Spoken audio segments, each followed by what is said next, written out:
मेरी जनता से, राजनगर विधानसभा की जनता से अपील है, इस हत्यारे को उठा दे जिन्होंने मेरी आंखों के सामने मेरे सलमान भाई को गाड़ियों से कुचल डाला। मैं ईंट से ईंट बजा दूंगा, मैं ईंट से ईंट बजा दूंगा यदि प्रशासन नहीं चेतता है। हमारे भाई का कत्ल कर दिया गया और प्रशासन मूक बैठा हुआ है। हत्यारे हैं वो खुलेआम घूम रहे हैं। ऐसे प्रशासन से मध्य प्रदेश ऊब चुका है। मेरी जनता से अपील है कि ऐसे हत्यारों को वोट ना दे।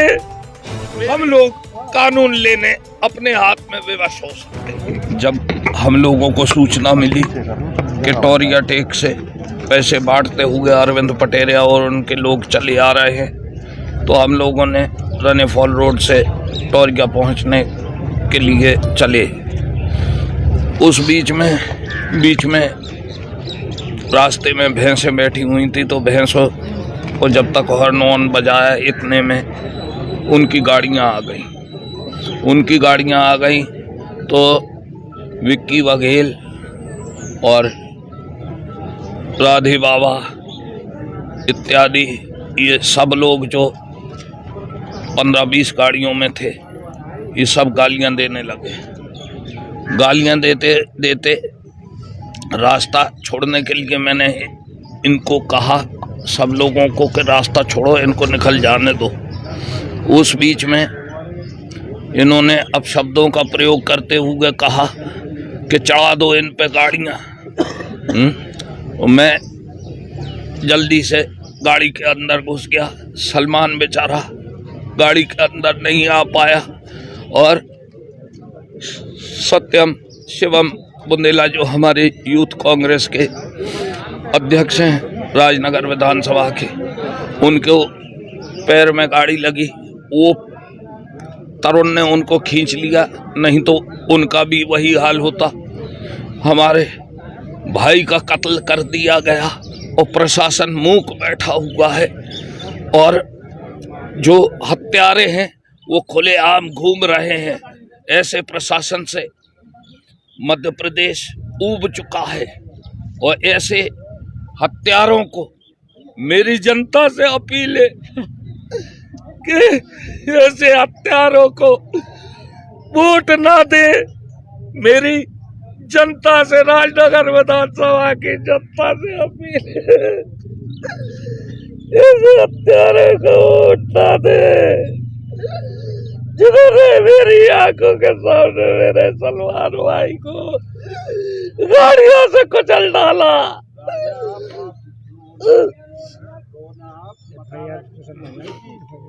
मैं ईंट से ईंट बजा दूंगा, मैं ईंट से ईंट बजा दूंगा यदि प्रशासन नहीं चेतता है। तो हम लोग कानून लेने अपने हाथ में विवश हो सकते हैं।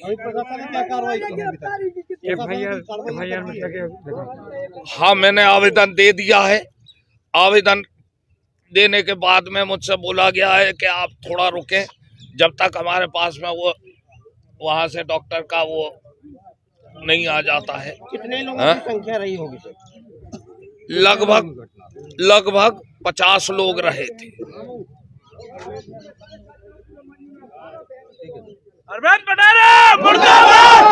भाइयों नमस्कार, मैं आप सभी के बीच में एक बात रखना चाहता हूं।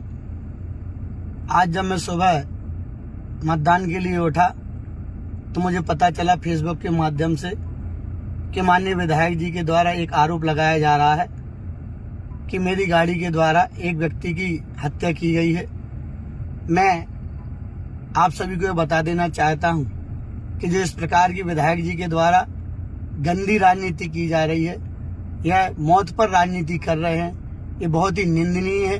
मैं उनसे यह कहना चाहता हूं और जनता जनार्दन से भी यह अपील करना चाहता हूं कि इस प्रकार की कोई भी अफवाह में ना पड़े।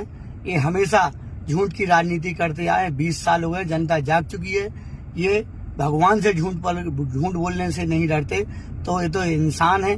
तो मेरा आप सभी से ये कहना है कि आप इस प्रकार के कोई भी भ्रम में ना पलें। यह मुझे बदनाम करने का षड्यंत्र है। ये मौत पर भी राजनीति करने से नहीं चूकते हैं।